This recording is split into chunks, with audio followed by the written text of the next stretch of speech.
The city below was dead. From the rooftop of an old 20-story office building, Ava scanned the skyline with a battered pair of binoculars. Her breath fogged the lenses for a second before she wiped them on her sleeve.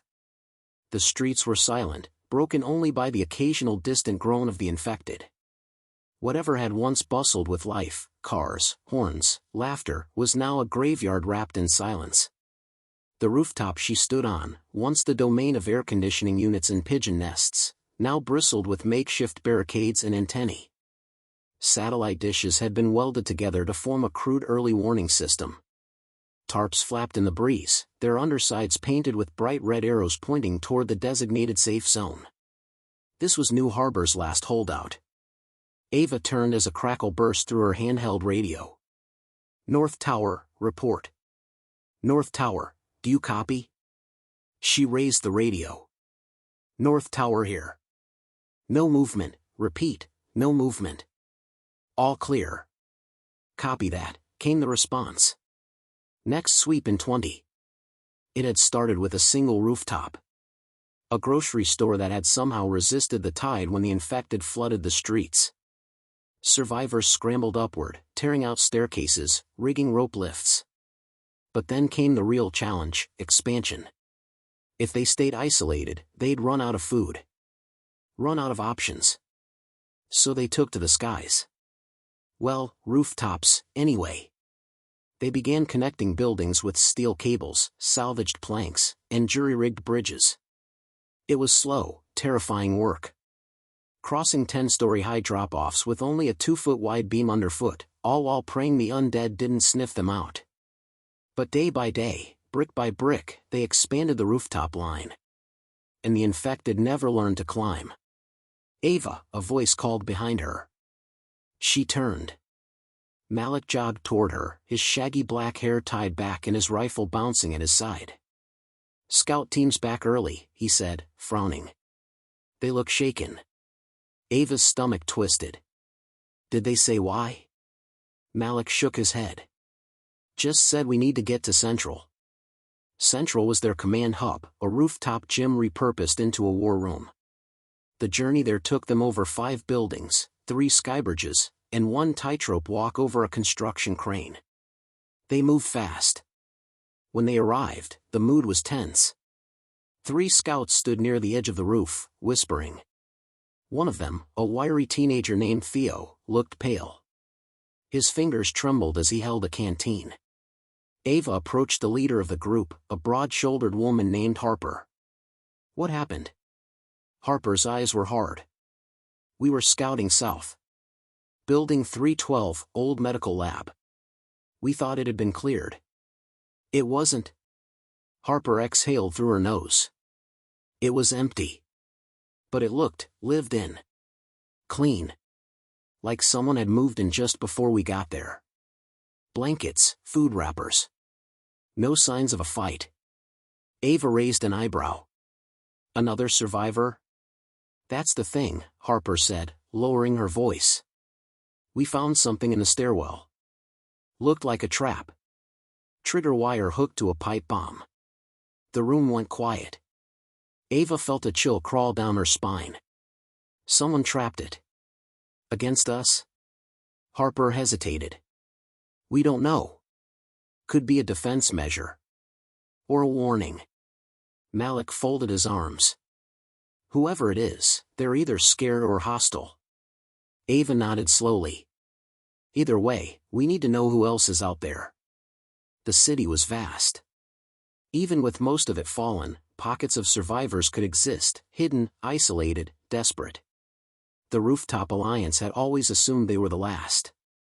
But if someone else was building traps... "Prep a recon," Ava said. "No engagement. Just eyes.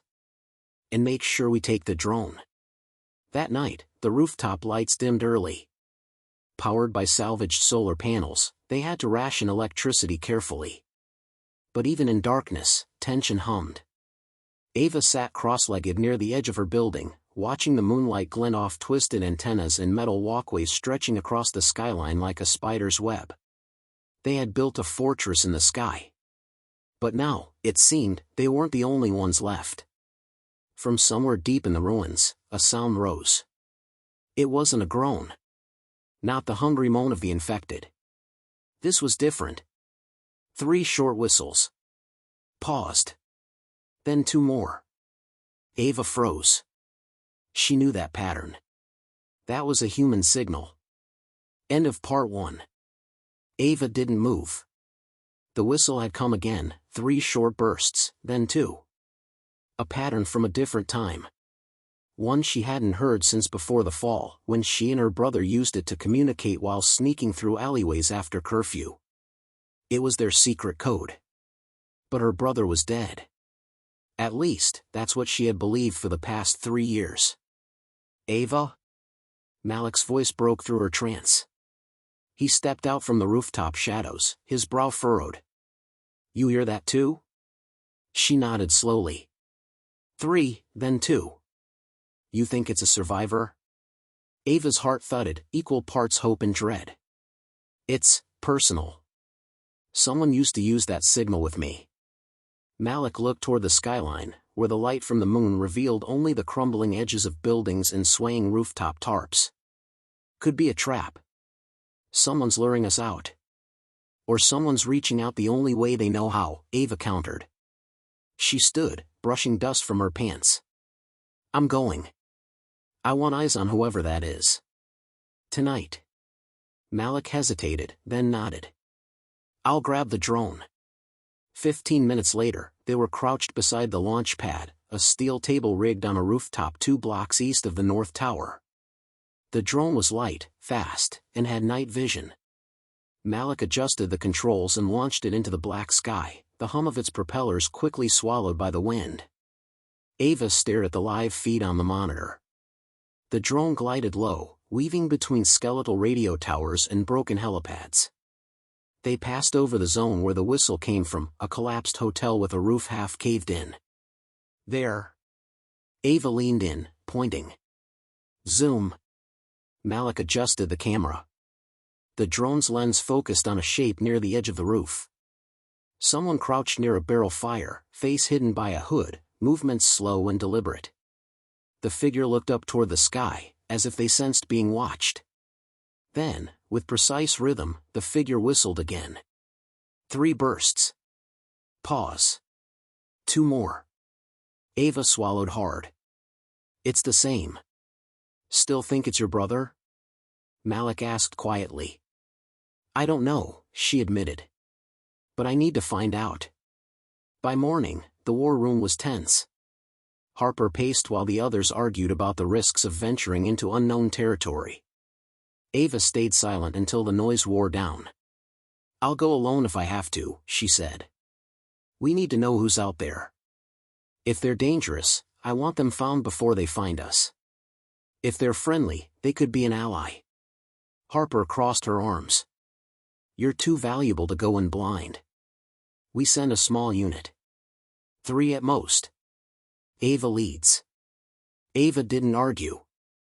She turned to Malik, who already had his pack half filled. I figured I'd be going, he said with a shrug.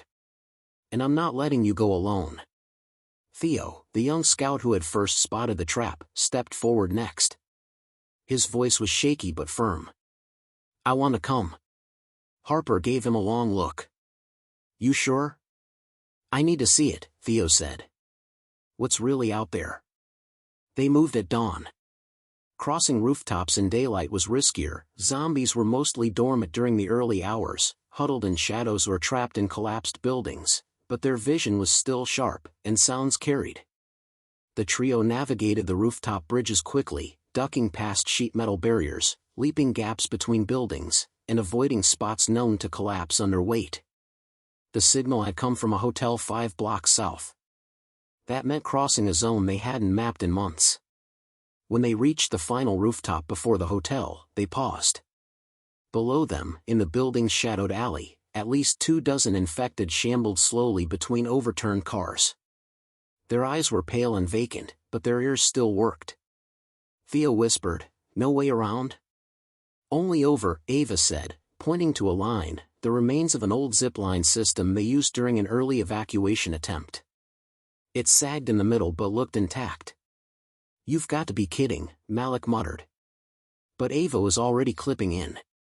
The wind bit at her face as she slid silently across the gap, praying the line didn't snap. She landed with a roll and signaled the others. Theo came next, eyes shut the entire way. Malik, grumbling, brought up the rear. They crept across the hotel's rooftop, heading toward the signal's origin. The fire barrel was still warm. But the figure was gone. A single sheet of paper had been weighed down with a rock. Ava picked it up and read the scrawled message. "You found me. Follow the red flags." Ava lifted her gaze. In the distance, barely visible on the next rooftop, a red scrap of fabric flapped in the breeze. She turned to the others. "We're not alone," she said. "And they want us to follow." End of part 2. Ava folded the paper carefully and slipped it into her jacket pocket. The words burned in her mind, "You found me. Follow the red flags." She glanced around. The rooftop was littered with debris, rusted pipes, shattered glass, and broken tiles, but amidst the gray rubble, there was a bright splash of color, a tattered red cloth tied to a bent metal rod, fluttering faintly in the early morning breeze. Theo squinted. "That's the first flag, right?" Ava nodded. "Looks like it." Malik scanned the edges of the roof nervously. "Feels like a trap." Ava's jaw tightened. "Maybe. But we don't have a choice. If this is someone trying to reach us, we need to find out who and why." Theo stepped forward, his usual nervousness replaced by determination. "I'm with you." They set off cautiously, moving from rooftop to rooftop, their feet light and their senses sharp. The red flags appeared every few hundred feet, tied to railings, vents, and broken satellite dishes. Each was marked with a crude arrow pointing forward. The city skyline stretched out beneath them, endless jagged towers sliced against a dull gray sky, chimneys spitting cold smoke, and the distant groan of the infected echoing faintly. Yet in this aerial maze, the survivors had carved out their own network, connected by makeshift bridges and steel cables. But here, on this route, the feeling of isolation was absolute. The flags led them through a deserted rooftop garden once tended by volunteers, now overrun with weeds and rusted tools. A faded mural of a soaring eagle, cracked and peeling, looked down on them. "It's strange," Theo said, his voice barely above a whisper. "Whoever left these flags, they don't want to be found too easily." Ava glanced at him. "You think it's someone afraid?" He nodded. "Or someone hiding from something worse." Malik's grip tightened on his rifle. "Let's hope it's not worse." Hours passed as they followed the trail. The sun climbed higher, casting harsh shadows that made the walk more dangerous. Every step could be a broken tile or a weak spot ready to give way. They avoided areas where the infected had gathered, holding their breath as they passed. Eventually, the flags led them to an old warehouse roof, one of the tallest buildings in the sector, with a commanding view of the city's center. Here, the last flag fluttered tied to a rusty antenna mast. No sign of anyone. Ava scanned the area. "Where's whoever's leaving these?" Theo crouched by the edge and pointed. "Look." There, etched into the concrete was a symbol, a circle split by a zigzagging line, painted in red spray paint. It was unlike anything Ava had seen before. "Could be a sign," she said slowly. "A group? A faction?" Malik frowned. "I've heard rumors about a band called the Red Splitters. Supposedly a ruthless survivor group that controls parts of the city underground." Theo's eyes widened. "That doesn't sound good." Ava's mind raced. Were these flags an invitation? A warning? Or a trap to lure them into enemy hands? Before she could decide, a sudden noise snapped her attention to the far rooftop. Footsteps, hurried and tense. "Movement!" Malik hissed, raising his rifle. From behind a collapsed ventilation shaft, a figure darted out, a woman, lean and agile, with eyes sharp as broken glass. She was dressed in scavenged armor pieced together from scrap metal and leather, her hair tied back in a tight braid. "Hold!" Ava called out, stepping forward with hands raised. We're not here to fight. The woman froze, then slowly lowered her makeshift weapon, a rusted pipe. Who are you? Ava asked. The woman's gaze flicked between them, calculating and wary. You're the rooftop people. Ava nodded. Yes. And you? The woman's lips twitched in a ghost of a smile. Name's Lyra. I'm one of the red splitters. Theo swallowed hard. You're the ones who left the flags. Lyra nodded. Yeah. We don't want to be enemies. Not yet. Malik's rifle didn't lower. Why the warning traps at the hospital? Lyra's eyes darkened. Because trust is scarce these days. We've been fighting off more than just the infected. There are others, people who'd rather see us all dead. Ava's heart hammered. What do you want from us? Lyra glanced around nervously. To talk. To make a deal. Why should we trust you? Theo asked. Lyra's face hardened. You don't have to. But if we don't work together, the infected will overrun us all. And the city will fall. Ava considered the rooftop fortress, the cables and bridges, the towers standing strong against the tide of death. But even the strongest fortress had cracks. And a war was coming. End of part 3. Ava studied Lyra carefully, her gaze sharp but cautious. The tension hung thick between them like smoke in the cold air. Talk, then, Ava said finally. What's this deal you want to make? Lyra lowered her voice. Simple, but risky. We control the underground tunnels and subways. You hold the rooftops. Alone, we're vulnerable. Together, we can cover both fronts. Share resources, information, and most importantly, protect each other from threats. Malik shifted uneasily. You mean threats beyond the infected? Lyra nodded. There's a third group. Raiders. They've been growing bolder, attacking both us and you. They're heavily armed, ruthless, and organized. If we don't combine forces, they'll tear us apart. Theo, eyes wide, glanced between them. Raiders? I thought the infected were the only enemy left. Nope, Lyra said grimly. Humans can be worse. Ava rubbed her chin. The idea was tempting, an alliance could strengthen their position, increase their chances of survival. But trusting a group called the Red Splitters, known for brutal tactics, was dangerous. Why should we believe you won't turn on us the moment it's convenient? Ava asked. Lyra's eyes locked with hers. Because we need you. The underground is no place for the infected, or for raiders. But if they break through our defenses, they'll flood the tunnels and the rooftops. We both lose everything. Malik glanced at the horizon. The city looked endless, a maze of shattered buildings and dark alleys. What do you want from us now? Food, medicine, manpower, Lyra said. And an invitation to your command center. To talk strategy. Ava hesitated. The Rooftop Alliance was built on trust and survival, not on fragile agreements with unknown allies. But this might be the turning point they needed. We'll take you there, Ava decided. But you're coming with us. No surprises. Lyra nodded. Fair. The journey back to the command center was tense. Every shadow and rooftop seemed to hide danger, every distant groan a threat. Ava led, Malik covering the rear, and Theo watched their flanks nervously. Lyra moved with the confidence of someone who had navigated this urban jungle for years. When they reached the rooftop gym, converted into the heart of the Rooftop Alliance, Ava introduced Lyra to Harper and the rest of the leadership. The room fell silent as Lyra outlined the threat from the raiders. Maps were spread out, showing underground passages and key supply routes. Harper leaned forward.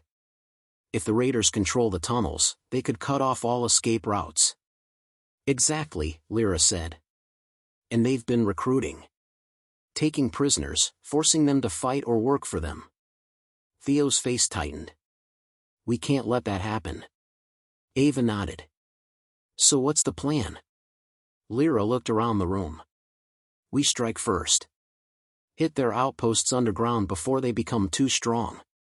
But we'll need your firepower on the rooftops to cover our moves. Harper exchanged a glance with Ava. This is risky. We don't have a choice, Ava said firmly. If we wait, they'll come for us. The leaders debated late into the night, voices low but urgent. By dawn, a plan took shape, a coordinated strike to secure control of the tunnels beneath the city. Days passed as preparations began. Rooftop teams reinforced bridges, set new traps, and rationed supplies. Underground fighters equipped themselves with scavenged weapons and improvised explosives. Ava and Lyra worked closely, their initial wariness slowly giving way to reluctant respect. One evening, atop the highest tower, Ava asked quietly, "Why did you send the signal in the first place?" Lyra looked out over the city's jagged skyline.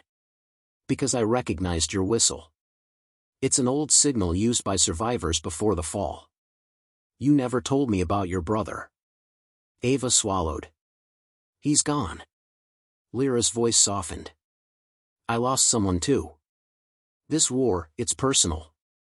For a moment, they stood side by side, two survivors united by loss and necessity.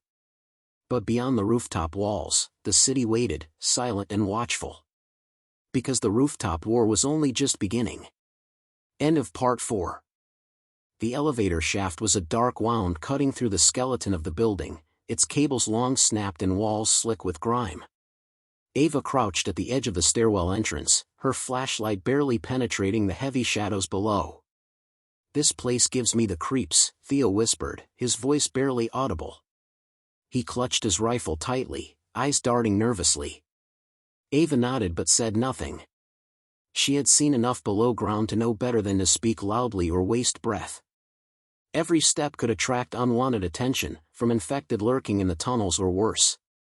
The plan was simple. Ava's team would support Lyra's fighters as they infiltrated the underground tunnels controlled by the raiders.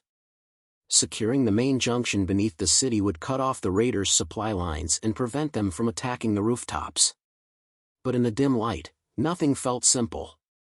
The stairwell led to a concrete corridor choked with rusted pipes and flickering fluorescent lights.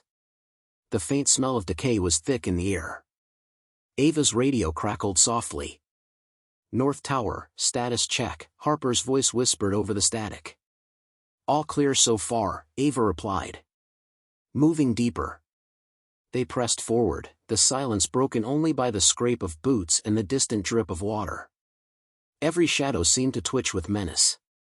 Suddenly, a low growl echoed through the tunnel ahead. Theo froze. "Zombies." Ava gestured sharply. "Stay calm. Spread out." The infected shuffled into view, pale, ragged, eyes gleaming faintly in the dark. They were slow but relentless. One missed their foot by inches and snarled in frustration. Lyra raised a makeshift torch, flames flickering against damp walls. "They don't like fire. Use it." Ava aimed carefully and fired. The shot echoed, startling the undead. They scattered back into the shadows but didn't retreat far. The group moved quickly, cutting through the maze-like tunnels, setting small traps and clearing obstacles as they went. Hours later, they reached a large junction marked by a faded red symbol, the Raiders' mark. Lyra crouched near the symbol. "This is their territory."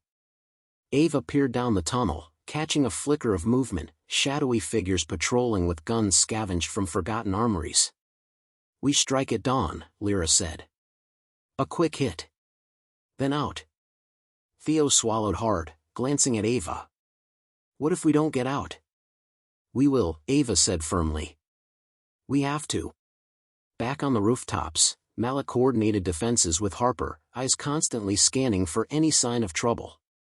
The Alliance had fortified their position, but the weight of what was happening underground pressed on them all. "Any word from the team?" Harper asked, voice tight. "Nothing since the last check-in," Malik replied. "Too quiet." The tension was palpable. Every minute stretched endlessly. Suddenly, the radio crackled. "Contact." Ava's voice burst through the static. "Raiders spotted. Engaging." Hold the line, Malik ordered. Explosions echoed from below as the battle erupted underground. Inside the tunnels, chaos descended. Raiders flooded the corridors, shouting orders and firing weapons. Ava and Lyra fought side by side, their weapons blazing in the dark. Theo covered their rear, picking off enemies with desperate precision. The air was thick with smoke and dust. Flames lit the walls, casting eerie shadows. Push forward. Lyra shouted. Take the junction. Ava's heart pounded as she ducked behind a concrete pillar, returning fire. The raiders were organized, ruthless, but unprepared for the coordinated strike. Amidst the gunfire, a sudden explosion rocked the tunnel. Debris rained down. Theo cried out, "I'm hit." Ava dashed over, dragging him to cover. "Hold on, Theo. Help is coming." Lyra signaled their fighters to fall back. "Regroup at the extraction point." The team retreated through smoke and fire, battered but alive. On the rooftop, Malik's voice crackled urgently. "Extraction point is compromised. We need evac." Ava gritted her teeth. "Hold on. We're coming." The team raced through the tunnels toward the nearest stairwell, limping over broken concrete and twisted metal. Emerging into the daylight felt like a miracle. The cold air hit their faces as they scrambled up the stairs, exhausted and wounded but alive. Back at the command center, medics worked quickly. Theo's wound was serious but stable. Ava leaned over him, voice soft. "You did good." Theo smiled weakly. "We did good."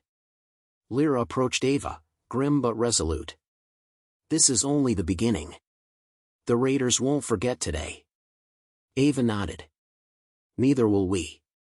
The rooftop war had moved from the skies to the shadows below, and the real battle was just beginning. End of Part 5. The fire on the horizon was the first sign.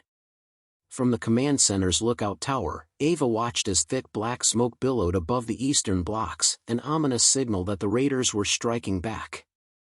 "They're not just angry, they're escalating," Malik said grimly, standing beside her. His fingers tapped nervously on his rifle. Harper joined them, her expression taut. "We knew retaliation was inevitable. We have to be ready." Ava clenched her jaw. "We lost a lot down there.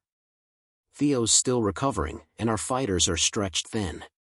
Harper nodded. "But we've shown them we're not easy prey." The rooftop stronghold buzzed with activity as survivors worked feverishly to fortify their defenses. Barricades were strengthened, snipers took their positions, and scouts were sent out to monitor raider movements. Ava coordinated the teams, her mind racing. She knew this was no longer just a fight for territory, it was a battle for survival.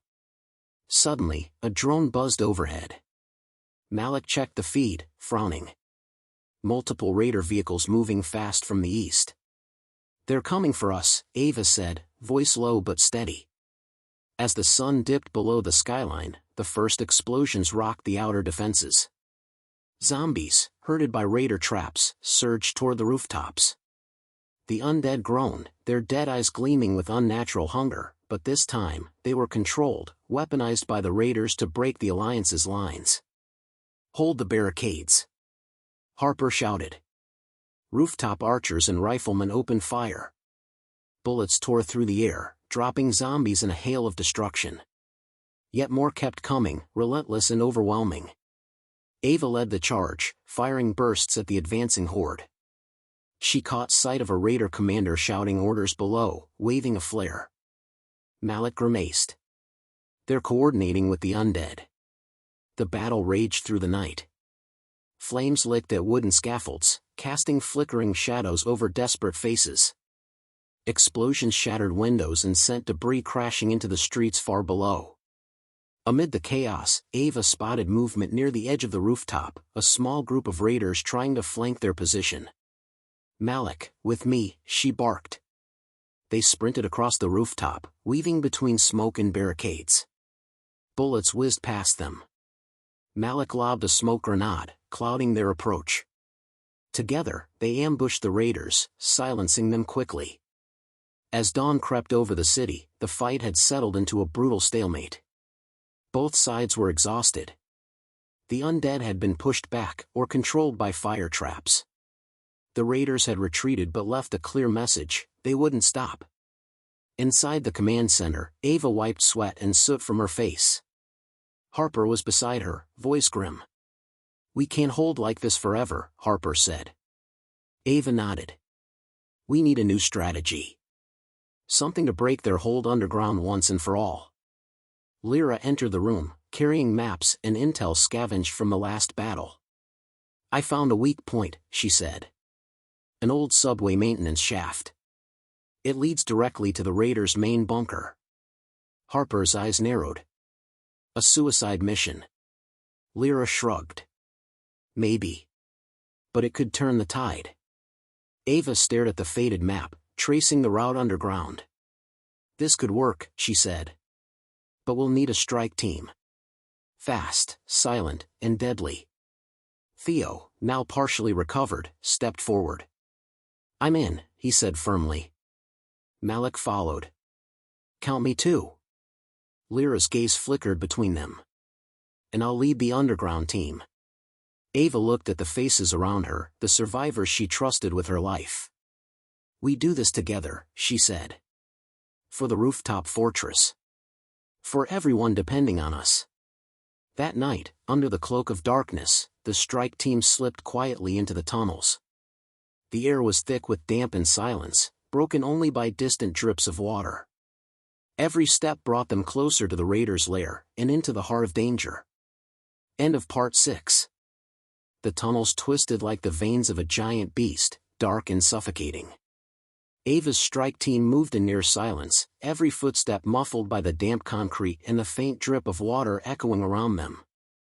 Theo's arm still throbbed from the old wound, but he refused to let it slow him down. "Almost there," he whispered, eyes scanning ahead. Lyra led confidently, her knowledge of the underground routes proving invaluable. "The maintenance shaft is just ahead. We'll have to be careful," security titans near their bunker. Malik checked his weapon, fingers steady despite the weight of anticipation. No room for mistakes. The corridor opened into a large cavernous space, the raiders' staging ground. Barrels of fuel, stacks of weapons, and crude makeshift barricades filled the room. A low murmur of voices echoed from deeper within. Ava motioned for the team to spread out, eyes sharp. They moved like ghosts through the shadows, closing in on the heart of the raider operation. Suddenly, a harsh light cut across the tunnel, a searchlight swinging, sweeping the area. "Freeze!" a voice barked. Raiders poured out of hidden doors, guns raised. The element of surprise was gone. Gunfire erupted, deafening and chaotic. Bullets ricocheted off concrete walls. Ava ducked behind a crate, returning fire. Malik took down two raiders advancing from the left. Theo fired with precision, keeping the attackers at bay. Lyra dove for cover as a grenade landed nearby, the explosion shaking the ground beneath them. In the chaos, Ava spotted a large control panel, the bunker's power core. If they destroyed it, they could cripple the raiders' defenses. "Cover me," she shouted, sprinting toward the panel. Bullets whizzed past her as she reached the core. Her fingers worked quickly, ripping out wires, smashing switches. The lights flickered and died, plunging the bunker into darkness. Confused shouts echoed as the raiders scrambled in the blackness. "Now!" Lyra shouted, rallying the team. They pressed the attack, taking advantage of the chaos. The firefight was brutal but brief. The raiders retreated, leaving behind weapons and supplies. Back above ground, the Rooftop Alliance watched the horizon, the fires of the previous night still smoldering in the distance. The absence of raider attacks was both a relief and a warning. Harper paced the command center, eyes on the radio. Suddenly, a crackle came through. "Strike team, status." Ava's voice answered, steady despite exhaustion. "Mission accomplished. Raiders pushed back. Bunker destroyed." Cheers erupted in the command center. For the first time in weeks, hope flared. But Ava knew better than to celebrate too soon. the raiders would regroup. The war was far from over. Later, as the city slept under a blanket of uneasy calm, Ava stood on the rooftop edge, staring out at the skyline. Lyra joined her, silent but steady. "Did you ever think it would come to this?" Lyra asked quietly. Ava shook her head.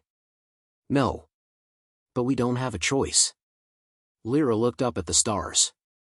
"The Rooftop War, it's more than just survival now. It's about what kind of world we want to build after." Ava's eyes narrowed. "And what if there's nothing left to build?" Lyra smiled faintly. "Then we fight until there is." The city below was silent, but the war still raged, in shadows and rooftops alike. End of Part 7, 795 words. Would you like me to write Part 8, the final chapter, where the Rooftop Alliance makes a last stand? The city skyline was a storm of motion, rooftops bustling with workers, scouts, engineers, and lookouts. For the first time, Skyline wasn't just preparing for survival. It was preparing for war. Ava stood at the central command post, overlooking the network of bridges and strongholds that spanned over 40 rooftops. In her hand was a flash drive, taken from the secret underground lab they'd uncovered just days ago. It contained footage, experiments, names. Evidence of a government-level operation that had used the outbreak not just as a catastrophe, but as a tool. Behind her, Harper rewired an antenna to boost the signal of Skyline's makeshift broadcast tower. "We go live in 10 minutes. Malik stood beside them, freshly armored and steady-eyed. "And then what?" "Then we give the world something they can't ignore," Ava said. When the signal launched, it wasn't flashy, just a grainy video in Ava's voice. "This is Ava Ramirez, commander of Skyline.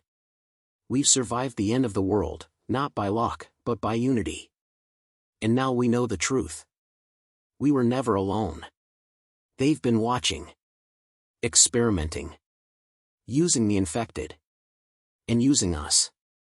She laid it bare: Project Peregrine, the altered infected in tanks, the Black Ops soldiers in the dark, the sabotage designed to keep Skyline weak. As she spoke, survivors across rooftops listened. So did enclaves beyond the city, and others hiding underground or in rural strongholds. The story traveled faster than bullets.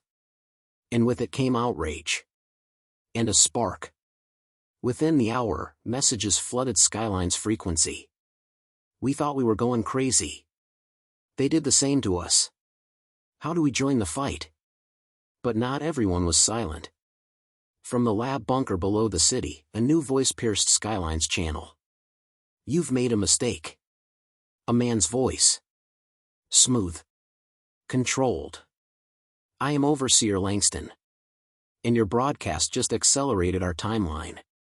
Skyline is no longer viable. Prepare for reset." Then silence. And then, booming, rolling explosions in the distance. Skyline's outer towers lit up with fire. "They're hitting our fuel reserves." Harper shouted, ducking as a drone exploded above Bridge E. Dozens of modified infected, faster, stronger, poured from sewers and storm drains into the lower buildings.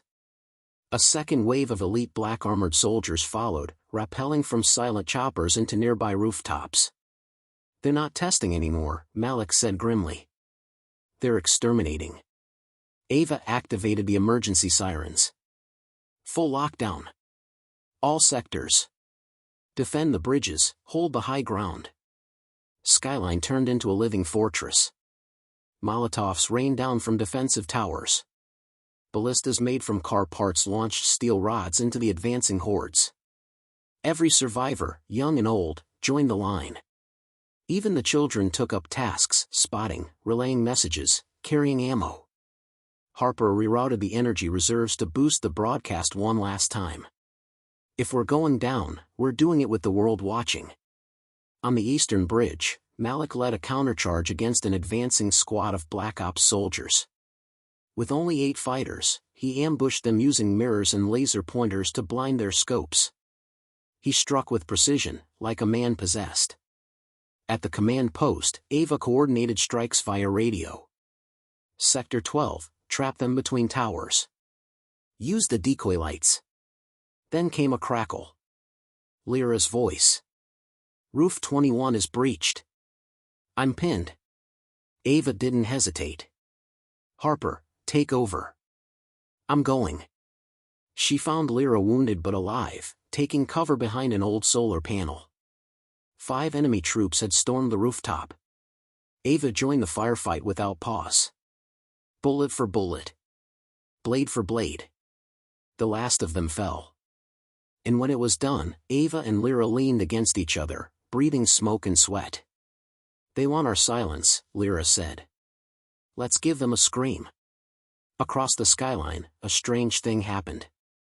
Other rooftops, once fragmented, isolated, began rising. Flares shot up in the distance. Then more. From the south, an entire enclave of roof farmers marched towards Skyline with improvised weapons. From the west, a nomadic bike clan scaled towers to join the fight. One by one, the people came, not just to help, but to rise. By dawn, the fighting slowed. The Black Ops soldiers withdrew, leaving behind only their dead. The modified infected collapsed without their handlers, twitching in piles on rooftops and stairs. The city fell quiet. Smoke curled from the edges, but the heart of Skyline still beat. Later that day, Ava stood at the rebuilt broadcast tower. Her face was bloodied, her voice hoarse, but her words were clear. We're still here. You tried to break us, bury us, erase us, but we rose. And now we're not hiding anymore. To every survivor out there, you are not alone. This is your city too. Behind her, Malik stood with his arm in a sling. Harper and Lyra were bandaging others, laughing with tears in their eyes. Children played near sandbag walls. Birds flew overhead. The skyline had scars now. But it also had hope. A fortress. A family. A revolution. And from that day forward, no one looked at rooftops the same again.